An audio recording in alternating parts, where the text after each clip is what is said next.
Bismillahirrahmanirrahim. Assalamualaikum warahmatullahi wabarakatuh. Waalaikumsalam warahmatullahi wabarakatuh. Alhamdulillahirrahmanirrahim. Wassalatu wassalamu ala asyrafil anbiya'i wal mursalin Sayyidina wa maulana Muhammadin wa ala alihi washabihi ajmain, amma ba'du. Alhamdulillah, para pemirsa di hari ini, insyaallah ntar lagi kita akan dekat sekali dengan kurban. Ini adalah perdana podcast kita ya. Nah, ini podcast kita, mudah-mudahan nanti podcast kita akan berlanjut dengan tema-tema yang menarik ke depannya. Dan kebetulan pada hari ini karena bertepatan dengan dekatnya dengan Idul Kurban, kita akan membahas tema tentang semua bisa berkurban bersama Ustadz kita, yaitu Ustadz Abdul Syakur. Tepuk tangan lu semuanya. Ya, ini karena perdana ini ya, perdana dan juga momennya kebetulan tepat sekali, yaitu bertepatan dengan Idul Kurban ya Ustadz ya. Sedikit saya mau membacakan tentang profil narasumber kita pada hari ini, yaitu Ustadz Abdul Syakur LCMH. Beliau ini merupakan dosen di UINSI Samarinda, juga Direktur Pesantren Kampus UINSI Samarinda, Wakil Koordinator Imam Masjid Pemprov Kalimantan Timur, dan imam tetap di Masjid Al-Ma'ruf, serta konsultan dan pengisi kajian Al-Quran, hadis, qiraah, fikih, gramatika Arab. Masya Allah. Pastinya pada hari ini narasumber kita, insya Allah sangat berkompeten sekali dengan tema yang akan kita bahas pada hari ini. Dan kebetulan di luar lagi hujan, mudah-mudahan Allah berikan keberkahan kepada kita semua. Amin. Ya, hujan yang berkah, hujan yang akan berikan berkah dan rahmat untuk kita semua. Amin ya rabbal alamin. Amin ya rabbal alamin. Baik Ustadz, alhamdulillah, gimana kabarnya Ustadz? Alhamdulillah sehat. Sehat. Gimana Ustadz Musda? Sehat. Ya alhamdulillah, agak sedikit basah. Iya. Basah yang berkah insyaallah. Ya amin. Amin. Ustadz, mengenai tema kita pada hari ini Ustadz, silahkan Ustadz, kira-kira untuk awalan ini mohon dipaparkan dulu kurban dalam syariat Islam. Baik, terima kasih. Assalamualaikum warahmatullahi wabarakatuh. Waalaikumsalam warahmatullahi wabarakatuh. Alhamdulillah, alhamdulillahilladzi qad amarna bil udhiyyah allati qad wa'adana Allahu fiha fawaida wa hikaman katsiratan jalilah. Ashhadu an la ilaha illallah wahdahu la syarika lah wa ashhadu anna Muhammadan 'abduhu wa rasuluhu la nabiyya ba'dah. Allahumma salli wa sallim wa barik ala nabiyyina wa habibina Muhammad wa ala alihi wa sahbihi wa man sara ala nahjihi ila yaumil qiyamah, amma ba'd. Sa'adat al-afadil ulama'ana al-kurama wa asatidhana al-a'izza, hadratal mukarramin wal muhtaramin, yang saya hormati MC kita Ustaz Musda Hadaitullah, juga sahabat-sahabat DPU sekalian, dan semua pemirsa tayangan kita bisa kurban bersama. Pertama yang harus kita ketahui bahwa Allah Subhanahu wa taala memberikan nikmat yang tak terhingga kepada kita. Amin. Bahkan bukan hanya satu jenis nikmat. Nikmatnya sangat banyak dan bermacam-macam. Itulah yang disebut dengan dalam Al-Quran, inna a'tainakal kautsar. Al-Kautsar itu ada yang memang memaknai sebagai telaga Kautsar, nanti menjelang surga atau di surga. Iya. Tapi banyak juga yang memaknai Al-Kautsar itu nikmat yang banyak dan bermacam-macam. Berbeda dengan Al-Katsir. Al-Katsir nikmatnya banyak tapi dia satu macam saja. Kalau Al-Kautsar dia bermacam-macam dan banyak. Maka itu Allah Subhanahu wa taala juga memerintahkan kita, meskipun khitabnya untuk baginda Rasul, tapi juga berlaku bagi kita, untuk kita mensyukuri nikmat itu. Salah satu bentuk syukurnya adalah dengan kita melaksanakan ibadah kurban. Maka itu kurban ini hikmahnya diantaranya adalah sebagai bentuk syukur kita kepada Allah atas nikmat yang luar biasa selama 1 tahun kita dapatkan anugerah Allah Subhanahu wa taala. Maka Allah perintahkan fasalli li rabbika wanhar, karena sudah dikasih nikmat yang sangat banyak, salatlah untuk Tuhanmu dan wanhar, sembelihlah kurban. Kemudian hikmah yang kedua dari ibadah kurban ini adalah untuk melestarikan sunnah Nabiullah Ibrahim alaihi salam. Kemudian yang ketiga, ini juga menjadi pengingat bahwa kesabaran dan mendahulukan Allah Subhanahu wa taala pasti akan berbuah kebaikan. Di mana kita ingat kisahnya Nabiullah Ibrahim alaihi salam dengan sepenuh hati, meskipun tentu seorang ayah berat sekali untuk menyembelih putranya. Tapi karena tahu ini adalah perintah Allah, kemudian beliau melaksanakan, maka apa yang kemudian didapatkan oleh Nabiullah Ibrahim alaihi salam, beliau menjadi Khalilullah, kekasihnya Allah Subhanahu wa taala. Yang kedua, beliau juga sebagai Abul Anbiya, bapaknya para nabi. Kemudian tentu saja yang ketiga, Nabiullah Ibrahim alaihi salam, beliau memiliki keturunan yang salih dan salihah, luar biasa. Maka itulah pertama tentu kita mengetahui tadi hikmahnya. Kemudian apa sih pengertian kurban itu? Betul. Definisi kurban. Kurban itu sebenarnya agak berbeda dengan udhiyah. Kurban itu lebih luas ya. Karena kurban adalah semua hal yang kita lakukan untuk mendekatkan diri kepada Allah. Itu kalau pakai qaf, kurban. Kurban. Sementara udhiyah itu yang kemudian kita terjemahkan menjadi kurban bahasa Indonesianya, yaitu pakai K. Itu adalah bisa dimaknai hewannya, bisa dimaknai pekerjaannya. Kalau dimaknai hewannya berarti hewan yang disembelih sebagai bentuk ibadah kepada Allah Subhanahu wa taala di 4 hari, yaitu hari raya Idul Adha dan 3 hari tasyrik. Atau kalau dari sisi pekerjaan berarti berkurban adalah menyembelih hewan kurban, menyembelih hewan yang terdiri dari unta, sapi, kemudian kambing atau sejenisnya, domba, di 4 hari tadi, hari raya Idul Adha dan 3 hari tasyrik, dengan niat tentu saja ibadah kepada Allah. Itu pengertian kurban yang merupakan terjemah dari bahasa Arab udhiyah. Sekarang apa hukumnya? Nah, ini penting juga ini. Hukum berkurban itu memang masih ada khilafiyah. Ada sebagian yang mengatakan kurban itu hukumnya adalah wajib. Jadi kalau mampu berkurban tapi tidak berkurban berdosa dia. Begitu. Ini seperti yang disampaikan oleh ulama-ulama dari kalangan mazhab Hanafi. Mereka menyatakan kebanyakan yaitu hukumnya wajib. Tapi kalau menurut mayoritas ulama menyatakan kurban ini hukumnya adalah sunnah tapi muakkadah, sunnah yang sangat ditekankan sekali, dianjurkan sekali.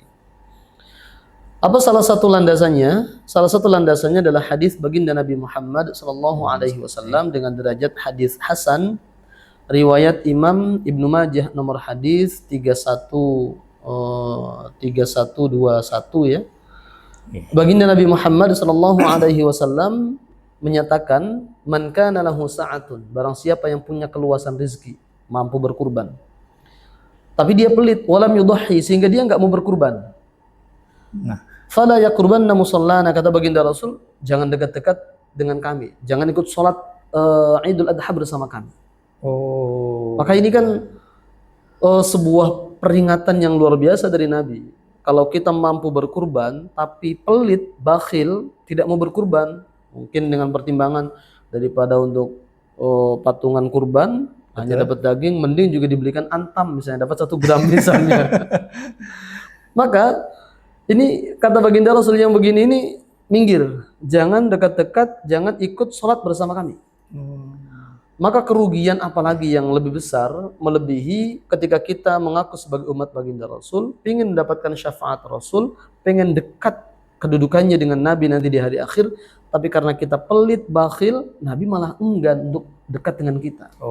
Mungkin karena Ustaz ya, ulama itu ada berbeda pendapat, bahkan menempatkan ibadah kurban ini wajib. Ya, sebagian tadi mengatakan wajib tadi. Betul. Nah, oleh karena itulah maka di zaman sahabat hampir semua sahabat itu kurban.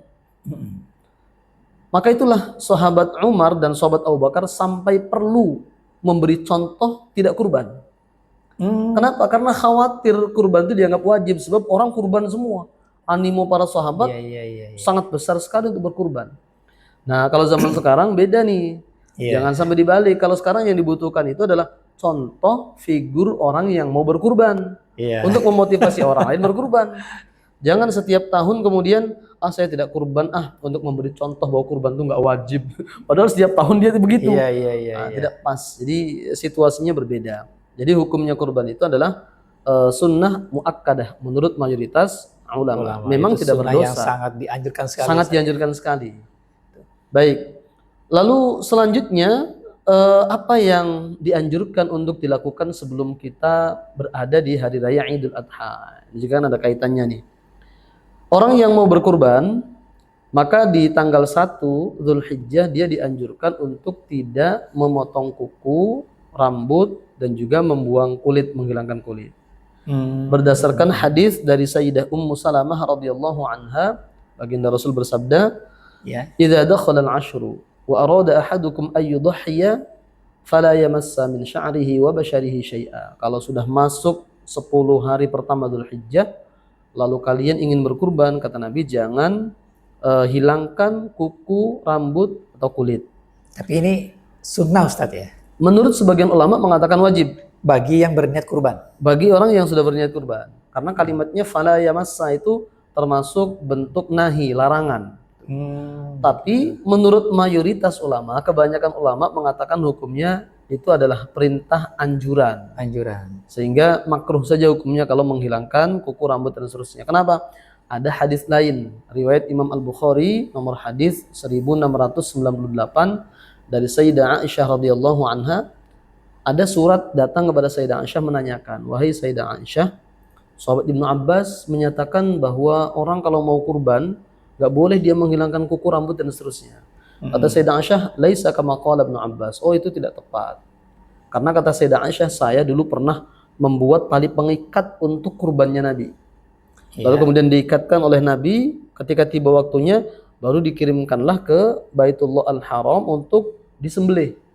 Lalu Sayyidah Aisyah menyatakan, wala yahrumu alaihi syai'un kana lahu hillan.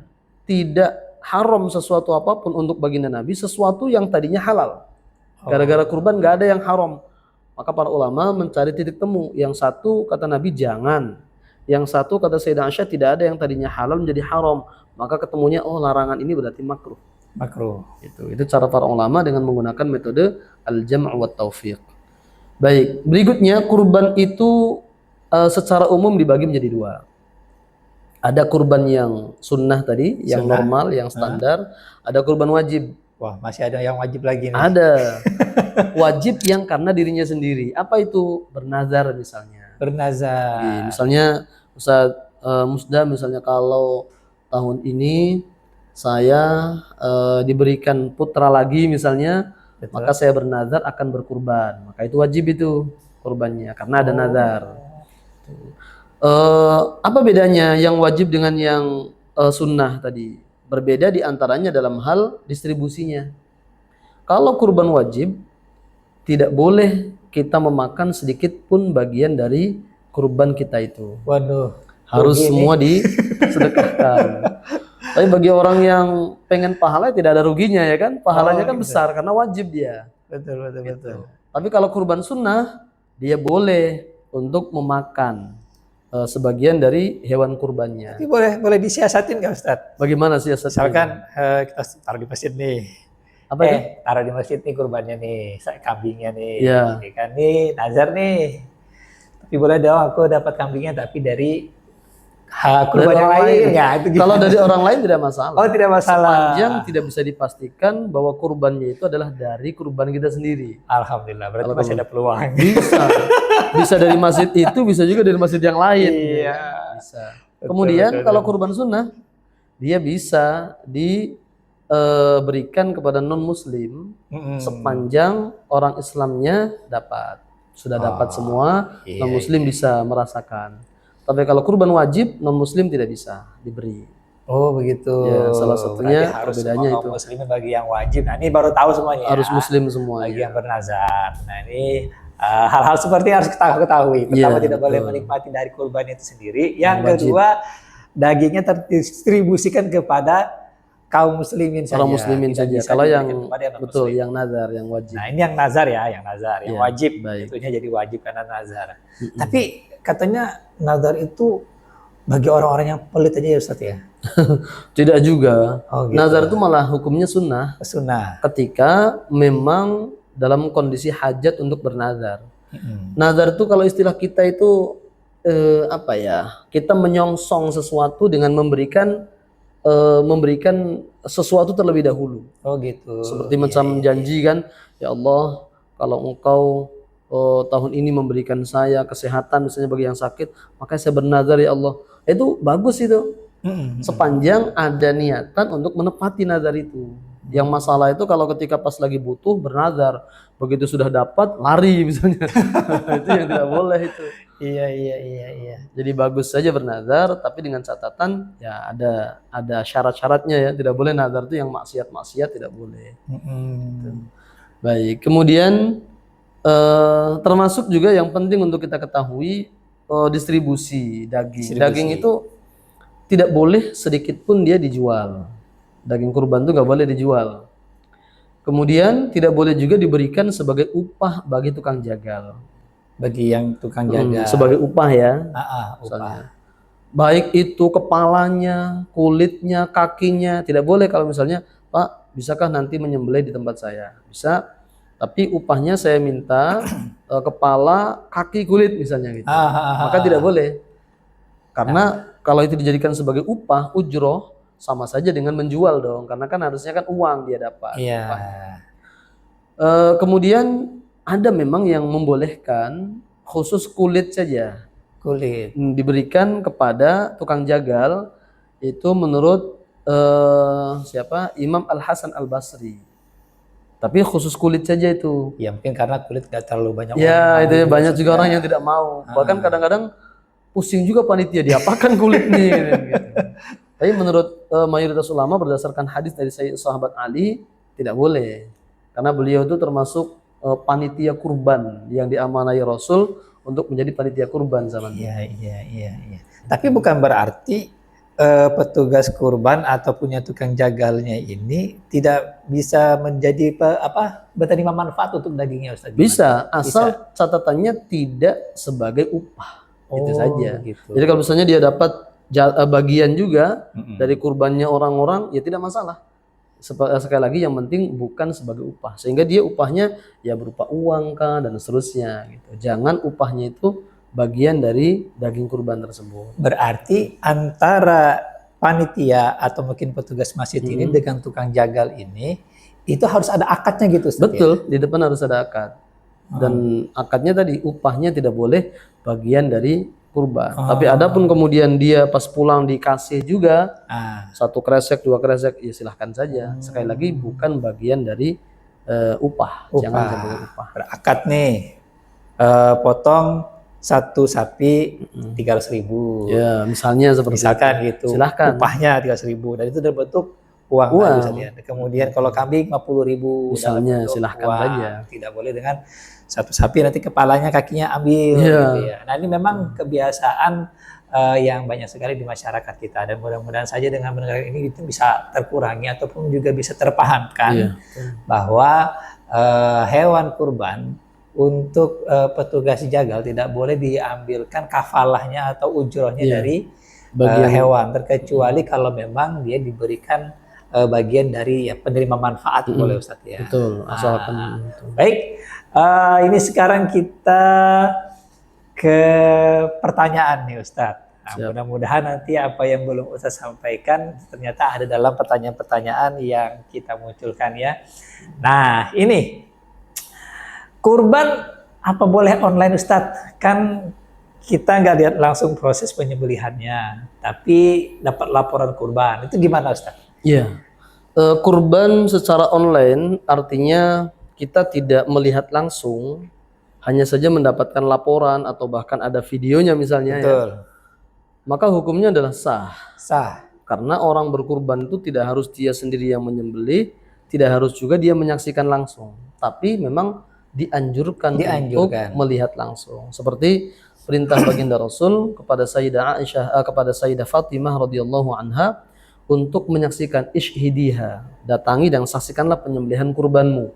Tuh. Jadi hukumnya sunnah tapi bukan menjadi syarat sah. Lalu sekarang bagaimana tadi? Kita kan hanya dapat laporan, maka Betul. laporan zaman sekarang itu kan bisa lewat foto, bisa video, sepanjang dibuktikan bahwa itu sudah terjadi penyembelihan, sah saja. Gitu. Selama panitia penyelenggara yang Amanah. online ini amanah, Ustaz ya. Betul. Maka penting sekali amanah itu. Kan dulu juga ada yang bilang, "Oh, apa dianjurkan justru yang kurban yang menyembelih itu, Ustaz." Boleh. Boleh. Ya, memang yang terbaik yang berkurban dia nyembelih sendiri, tapi dengan Nyembelih catatan sendiri. dia punya kemampuan menyembelih. Menyembelih. Sebab menyembelih itu kan syaratnya kalau di mazhab Syafi'i harus putus dua, yaitu hulkum dan mari. Mari, saluran nafas dan saluran makanan. Bahkan kalau standarnya lembaga halal ya, atau Komisi Fatwa MUI itu harus empat-empatnya. Tidak hanya saluran nafas dan saluran makanan, tapi juga arteri dan vena wadajain.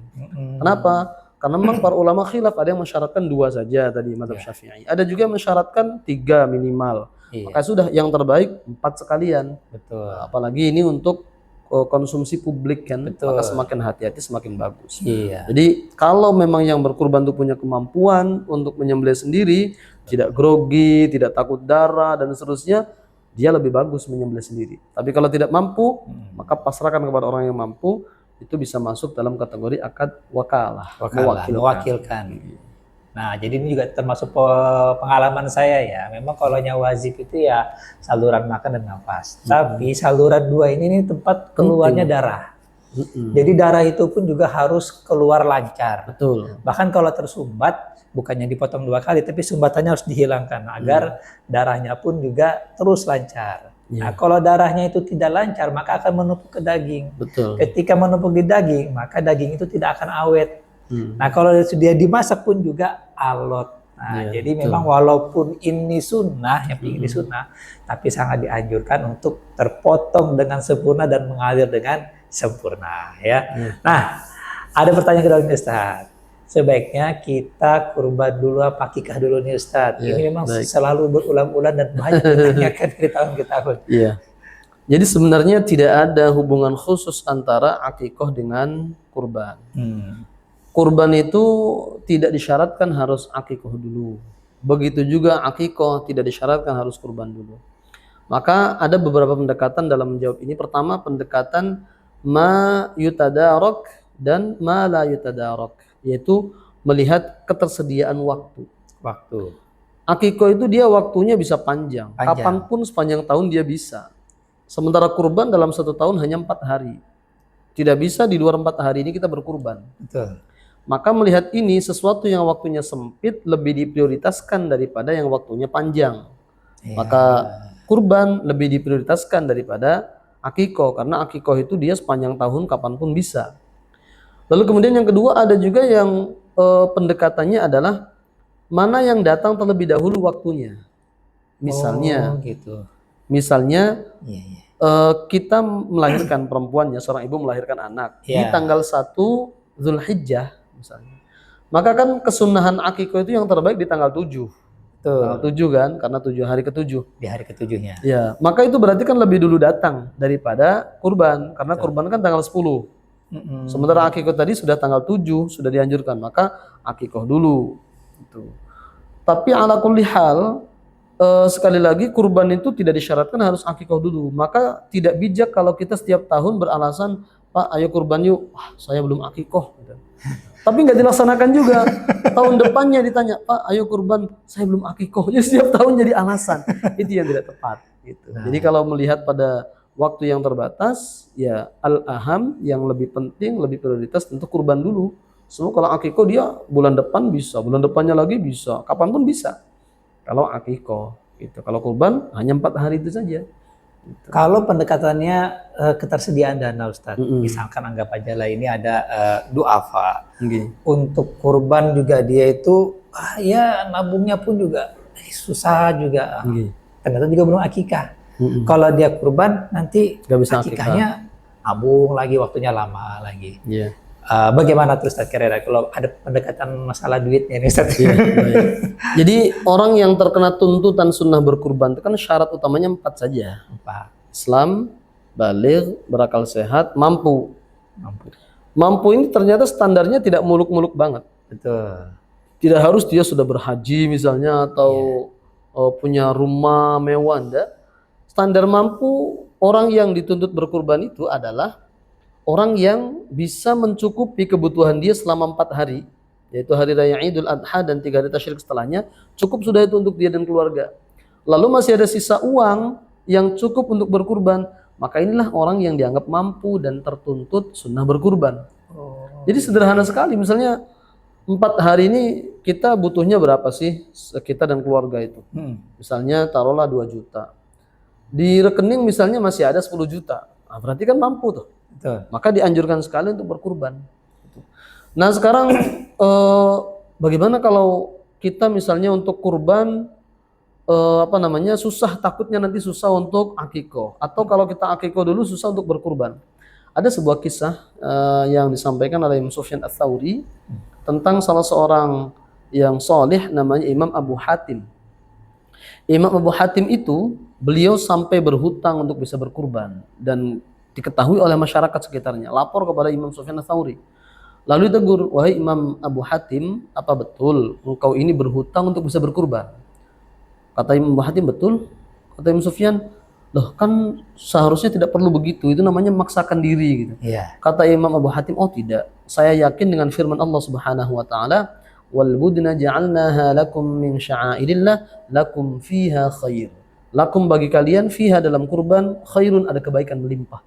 Maka saya yakin dengan firman Allah dan janji Allah ini, kalau saya berkurban akan diberikan kebaikan yang melimpah. Masya Allah. Maka akhirnya setelah itu malah kehidupan beliau semakin bagus ekonominya. Maka dalam hal ini jangan hanya mengandalkan hitung-hitungan matematis. Ada min haitsu la yahtasib.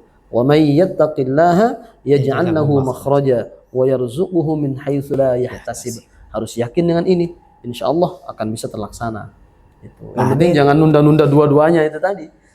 Nah, ini tepat nih dengan tema kita hari ini. Semua bisa berkurban. Semua bisa berkurban. Insya Allah. Tepuk tangan dulu. Nah, ini ternyata pertanyaan yang dikumpulkan oleh teman-teman ini makin banyak, Ustaz. Nah, Ustaz, apa hukumnya bagi-bagi daging kurban yang bentuknya kaleng olahan? Nah, ini juga sering bertanya-tanya orang, Ustaz. Pokoknya 4 hari itu sampai 4 hari itu ya kurban ya harus terbagi semua. Sedangkan ternyata ini ada yang baru, Ustaz, model kayak kaleng. Bahkan udah jadi opor, udah jadi rendang gitu, Ustaz.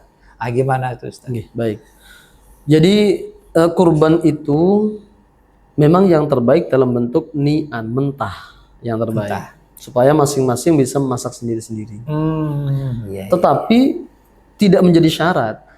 Tidak menjadi syarat harus dalam kondisi masih mentah. Bisa juga dengan melakukan inovasi. Nah, itu dia. Termasuk misalnya dikalengi. Apakah itu dalam bentuk yang masih mentah ataupun matang, silahkan. Nanti masuk dalam kajiannya adalah naqlul udhiyah, memindah udhiyah atau kurban dari satu tempat ke tempat yang lain. Maka itu dibolehkan sepanjang tempat pelaksanaan kurban itu cukup saja, sudah terdistribusi, sudah dapat. Lalu ada wilayah lain yang membutuhkan, misalnya kalau sekarang Palestina lah misalnya ya, atau wilayah lain yang sangat membutuhkan karena mereka untuk kurban susah, Aceh misalnya, Sumatera. Lalu kita kemas dalam bentuk kaleng, boleh dan sah. Dan itu sudah dilakukan sejak lama ya, dan juga dilegalkan termasuk dalam fatwa MUI dengan catatan tadi, yaitu ketika di tempat asal sudah tercukupi, baru kita bisa dikalengi dan seterusnya untuk didistribusikan tempat lain yang lebih membutuhkan. Itu hukumnya dibolehkan dan sah, tidak bermasalah. Sah, tidak masalah. Ada juga bentuknya abon ya, macam-macam ya, dendeng. Jadi makan yang kita bahas ini jadi nih Ustadz, benar nggak satu hewan kurban itu bisa mewakili satu keluarga karena mempunyai hanya satu? Iya, betul. Ya, jadi kurban itu sifatnya adalah sunnah muakkadah 'alal kifayah. Sunnah muakkadah 'alal kifayah. Kifayah itu maksudnya kalau yang fardu ain itu kan individual. Individual. Kalau ini memang kolektif tapi satu keluarga. Jadi satu keluarga itu memang tuntutan berkurbannya satu saja, Oh, minimal satu. Jadi kalau satu keluarga sudah kurban satu, maka sudah gugur tuntutan itu dari satu keluarga itu, dan semuanya dapat pahalanya. Barakallah. Gitu. Kalaupun misalnya pengen lebih dari satu, boleh, silahkan, tidak dilarang. Yang penting mampu tadi Ustaz. Yang penting ya. mampu tadi. Misalnya Ustadz Musda nih baru dapat cairan tanah ya kan. Amin ya rabbal alamin. Misalnya gitu kan. Amin. Dapat 5 M. Kalau Amin, ya kurbannya Allah. hanya 1 ekor kambing kan kiranya kurang gitu kan. Misalnya saya kurbannya 1 ekor sapi deh untuk 7 anggota keluarga. Silahkan, boleh. Tidak dilarang. Cuma minimal untuk menggugurkan tuntutan kurban itu cukup 1, dan itu sudah menggugurkan tuntutan untuk satu keluarga. Apakah perlu berganti-ganti? Tahun ini misalnya suami, tahun besoknya istri? Tidak perlu, tidak harus. Dan tidak perlu saling iri. Masa bapak terus itu? Tidak perlu begitu. Karena memang ya satu keluarga sudah gugur semua tuntutan kesunahannya itu, aman. Termasuk kalau untuk orang yang sudah meninggal dunia, bagaimana itu? Nah, itu dia Ustaz. Ya, saya tidak tahu apakah nanti masuk di pertanyaan atau tidak, tapi mumpung ingat ya, karena banyak terjadi di masyarakat ini. Untuk orang yang sudah meninggal dunia, kalau memang kurbannya lebih dari 1, maka bisa saja misalnya kurban 3, saya misalnya ya, istri, lalu yang 1 untuk almarhum, misalnya orang sudah meninggal dunia. Sah kurban untuk orang meninggal dunia. Alasannya apa? Seperti An-Nawawi menyebutkan, karena itu disamakan seperti sodakoh. Sodakoh di atas namakan orang sudah meninggal dunia, sah. Karena ada sahabat dulu ketika pulang perjalanan dagang, ibunya meninggal. Lalu kemudian menyampaikan kepada Rasul, menanyakan, wahai Rasul, apakah bisa saya bersodakoh atas nama ibu saya? Kata Rasul, iya boleh, bersodakohlah untuk ibumu.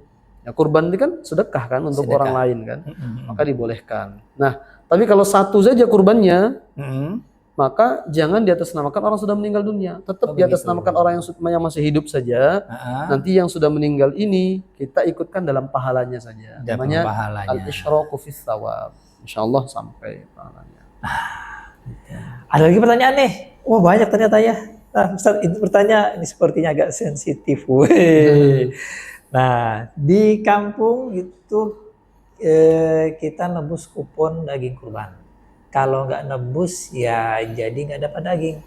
Nah, setahu ini nggak boleh Ustadz ya. Nah, ini nebus ini maksudnya bagaimana? Apakah harus bayar duit kayaknya kan? ya? Oh, bayar ke panitia gitu. Lalu uangnya untuk apa itu yang didapatkan oleh panitia ini? Nah, ini yang belum jelas ini.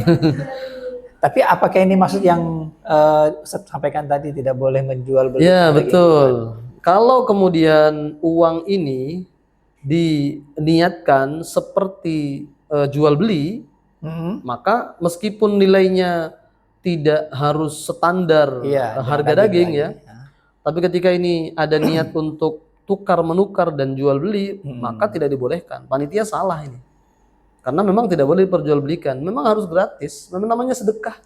Iya. Nah, maka kurban itu kan bisa dibagi 3 tuh. Yang pertama 1/3 misalnya untuk orang yang berkurbannya. Lalu yang kedua sedekah untuk orang-orang fakir miskin. Lalu yang 1/3 lagi bisa jadi hadiah statusnya untuk orang yang kaya. Jadi orang kaya pun berhak menerima daging kurban. Dan namanya sedekah itu ya gratis. Gitu. Masa sedekah disuruh bayar sesuatu? Maka namanya bukan sedekah namanya. Kalau misalnya untuk operasional Ustadz? Nah kecuali tadi makanya saya tanyakan itu untuk apa tujuannya. Operasional itu biasanya kita sudah memungut dari orang yang berkurban. Betul. Karena kan begini, orang berkurban itu kan kalau mereka melaksanakan sendiri di rumah ribet juga tuh. Betul. Belum tentu dia bisa menyembelihnya. Kemudian mungkin halaman jadi kotor, belum lagi netel-netelnya. Kalau sekarang kan serahkan saja misalnya ke panitia. Lalu kemudian alatnya sudah siap, tukang jagalnya sudah siap dan seterusnya. Oh, beres lah. Beres sudah. Maka salah satu kewajiban orang yang berkurban, ya dia juga sekaligus menyerahkan uang operasional. Oh iya. Gitu. Nah, harusnya seperti itu, uang operasional itu. Jangan uang operasional itu diambil dipungut dari orang-orang yang akan atau ingin mendapatkan daging kurban. Itu sesuatu yang tidak tepat. Gitu. Kalau sekarang ada pertanyaan lagi. Misalnya dari orang yang berkurban tidak mau untuk menyerahkan dana operasional. Iya, iya. Ya pilihannya bisa jadi kita serahkan saja, kalau gitu Pak silahkan sembelih sendiri misalnya. Iya, iya. Atau kalau memang kita punya kecukupan dana, oke kita pakai dana yang tersedia.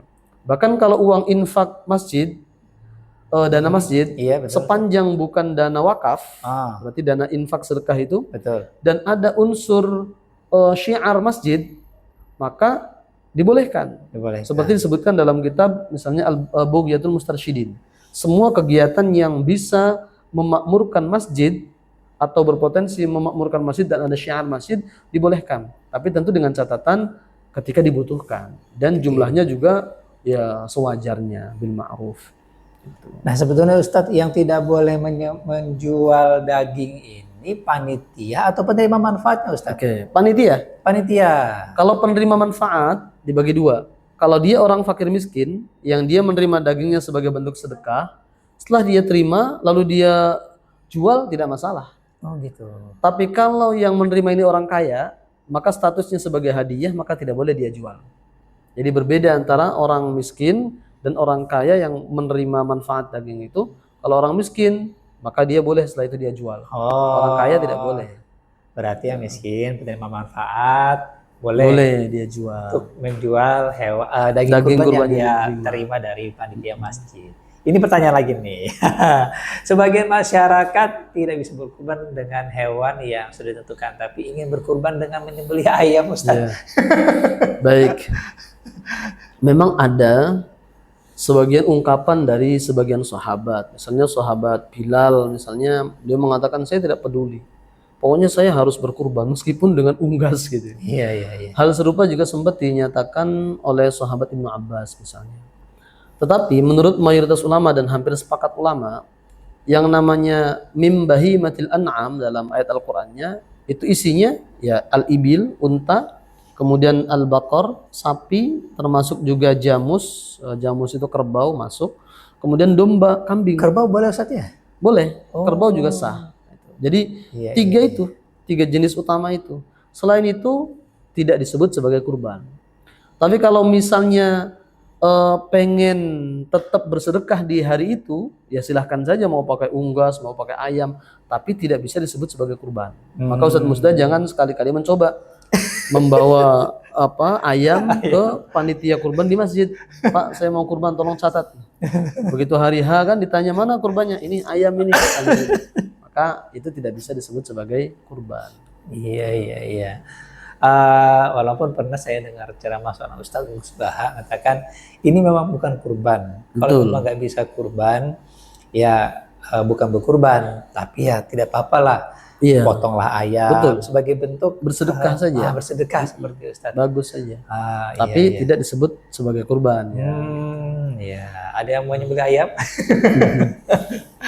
Iya. Baik Ustadz.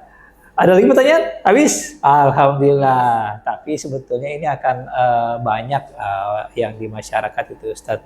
Boleh nambah waktu lagi nggak nih? Nggak boleh ya? Begini Ustadz. Ini panitia. Kasus sapi diantar. Pekurban nih. Saya beli sapi ya, Pak Musda. Oke, boleh. Nanti tolong antarkan ke masjid ini. Nah, sampai di masjid itu saya antar aman Ustadz. Anggap aja lah saya ini penjual sapi. Nah, tapi ternyata Ustadz, malamnya udah dijagain sapinya hilang. Nah, ini gimana Ustadz? Si pekurban kan mungkin ya nggak ada duit lagi buat beli sapi Ustadz. Masjid juga nggak punya kas atau mungkin juga musola nggak punya kas untuk menggantikan sapinya Ustadz. Nah, ini gimana nih Ustadz? Ada dua kemungkinan. Pertama, kalau ada unsur kelalaian, ta'addi ya, atau ya unsur kelalaian lah, menjaganya tidak baik-baik, tidak betul-betul, maka harus diganti oleh yang lalai tadi.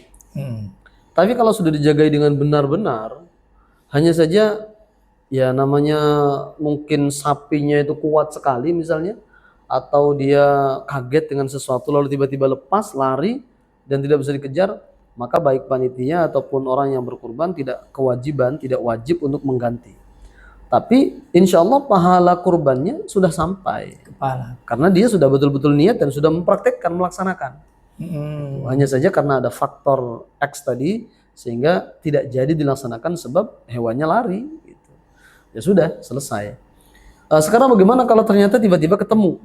Ketemu. Dan di luar hari tasyrik Hari selesai. misalnya tasyrik selesai. Ah, Maka para ulama menyatakan disembelih saja sebagai bentuk qadha dari yang seharusnya. ah. Karena dia kan sudah diniatkan sebagai kurban tuh sapi itu. Maka tidak bisa lagi dia apa-apakan untuk yang lain. Karena sudah lepas dan pahala saya sudah dapat, dijual aja misalnya gitu. Tidak boleh. Oh, Kalau tidak ada unsur kelalaian maka aman saja. Dari aman. panitia ataupun dari orang yang berkurban. Pahalanya pun juga tetap Insya Allah sampaikan sampai, dan sesuai dengan niatnya Ustadz ya. Gitu. Dan tapi nanti kalau udah ketemu walaupun udah di luar hari tasyrik Sembelih. saya sembelih. Tapi kalau masih di dalam hari tasyrik alhamdulillah Alhamdulillah. bisa Masih di disembelih di waktu yang tepat. Gitu. Dan juga mungkin kalau misalkan sapi ini Ustadz ya sebelum kata orang kan udah boleh cacat Ustadz ya. Iya, betul. Nah ternyata karena sapi ini ngamuk, sapinya sebelum sembelih patah duluan kakinya Ustadz. Iya, betul. Nah itu apakah kategorinya cacat? Baik. Sama. Kalau ada unsur kelalaian, maka harus diganti. Kalau tidak ada unsur kelalaian, memang karena dia sendiri yang berontak, sudah hati-hati sebenarnya di panitia dan orang yang berkurban. Cuma namanya sapi kan, bisa karena satu dan lain hal, akhirnya dia mungkin lompat, dikiranya mungkin pendek kali ya. Sementara badannya besar kan, kaki tidak kuat menopang, akhirnya patah. Selama tidak ada kelalaian dari panitia dan orang yang berkurban, maka aman, sembelih saja. Gitu. Jadi standarnya memang cacat itu yang disebutkan oleh baginda Rasul itu kan 4 ya. Ada yang matanya tidak bisa melihat satu, atau yang pincang, atau yang sakit parah, ya kan, atau yang sangat kurus gitu. Itu yang cacat-cacat utama itu. Tapi ketika awalnya itu bagus, lalu kemudian tiba-tiba di tengah jalan tanpa ada kelalaian dari panitia dan sebagainya, kok tiba-tiba cacat, maka dilanjutkan saja sebagai bentuk kurban, maka itu tidak masalah. Wah, alhamdulillah. Ini banyak yang ditanyakan pihak-pihak masjid panitia karena maklum Ustadz, panitia masjid juga tugasnya berat. Iya, berat sekali. Iya, jagain sapinya orang, segala macamnya. Belum lagi bisa rawan timbul fitnah lagi. Betul, dan segala macamnya. Mudah-mudahan kita doakan semoga semua panitia dan kita semua amanat dalam menjalankan tugas-tugas yang diamanahkan para pekurban kepada panitia. Nah, baik Ustadz. Ini masuk ke sesi penutup. Mungkin ada closing statement Ustadz. Oke, baik. Closing statement saya adalah mari bersama-sama kita berkurban di tentu saja tempat-tempat atau lembaga-lembaga, yayasan-yayasan yang bisa amanah. Dan insya Allah DPU termasuk bagian dari tempat yang amanah untuk bisa melaksanakan kurban. DPU menyelenggarakan kurban ya. Ya, betul Ustaz. Maka mudah-mudahan kita semua diberikan kemudahan oleh Allah untuk berkurban. Dan tadi seperti yang disampaikan Imam Abu Hatim, jangan takut menjadikan kita miskin dengan kita berkurban, sebab Allah sudah menyatakan lakum fiha khair, bagi kalian dalam kurban ada khairun, kebaikan melimpah. Khairun ini adalah isim nakirah, maka maknanya adalah kebaikan yang banyak dan melimpah yang mungkin hanya Allah sendiri yang tahu. Untuk kedepannya termasuk rezeki kita, maka mudah-mudahan dengan berkurban diberikan balasan terbaik oleh Allah Subhanahu wa taala. Amin ya rabbal alamin. Nah, ini di DPU Talks. Nah, ini akan perdana dan juga berhubungan kurban bagi seluruh masyarakat kaum muslimin dimanapun berada, khususnya di Kalimantan Timur yang ingin membagikan, siap-siap, yang ingin berkurban dan kurbannya itu disalurkan kepada masyarakat membutuhkan, yaitu orang-orang fakir, miskin, yang akan dilaksanakan oleh Lasdipul Kaltim secara amanah, terdokumentasi dengan baik. Yuk berkurban melalui Lasdipul Kaltim. Nah, nanti akan ada iklan-iklannya nih ya. Dan hewan kurban kita akan tersalur ke warga-warga miskin yang ada di pinggiran kota yang sangat membutuhkan, dan mungkin juga di antara mereka titik-titik tersebut titik-titik yang jarang mendapatkan daging kurban. Nah, mudah-mudahan saja daging kurban yang Anda berikan amanah kepada Latiful Khatim ini akan tersalur kepada penerima manfaat yang tepat sasaran, dan mudah-mudahan tersebar manfaatnya dan semakin besar pahalanya. Amin ya rabbal alamin. Dan jangan lupa juga kita ingat dengan saudara-saudara kita di Palestina. Kebetulan juga Latiful Khatim setiap tahunnya membuka kurban, baik itu kurban domba ataupun juga sedekah hewan, yaitu hewan sapi, kambing, domba untuk saudara-saudara kita di Palestina, karena memang di sana juga sangat membutuhkan uluran tangan kita, kurban-kurban terbaik kita di negeri para anbiya, yang mudah-mudahan dengan hewan kurban kita sarung ke sana, mereka pun juga bahagia bahwa mereka juga memiliki saudara-saudara mereka di Indonesia, khusus Kalimantan Timur. Terima kasih semuanya di DPU Talks perdana kita pada hari ini. Terima kasih Ustadz Abdul Syakur atas kedatangannya dan juga memberikan motivasi kepada kita semua untuk berkurban. Insya Allah semuanya bisa berkurban, dan kita insya Allah juga akan termotivasi untuk berkurban. Dan jangan lupa kurban Anda salurkan ke Latiful Khatim agar manfaatnya terasa banget untuk saudara-saudara kita yang membutuhkan, terutama fakir miskin duafa dan juga saudara-saudara kita di Palestina. Dari saya, mohon maaf lahir batin atas segala kekurangan dan juga perilaku yang mungkin kurang berkenan ya. Dan mudah-mudahan kita akan ketemu lagi dalam podcast berikutnya dengan tema-tema yang menarik, baik itu seputar kurban, puasa, dan ibadah-ibadah yang lainnya yang akan memotivasi kita untuk mendekatkan diri pada Allah Subhanahu wa taala. Amin. Terima kasih semua kru yang bertugas dan juga para ustadz khususnya. Dan mudah-mudahan kita bertemu lagi di lain kesempatan. Mohon maaf lahir batin. Assalamualaikum warahmatullahi wabarakatuh. Waalaikumsalam warahmatullahi wabarakatuh.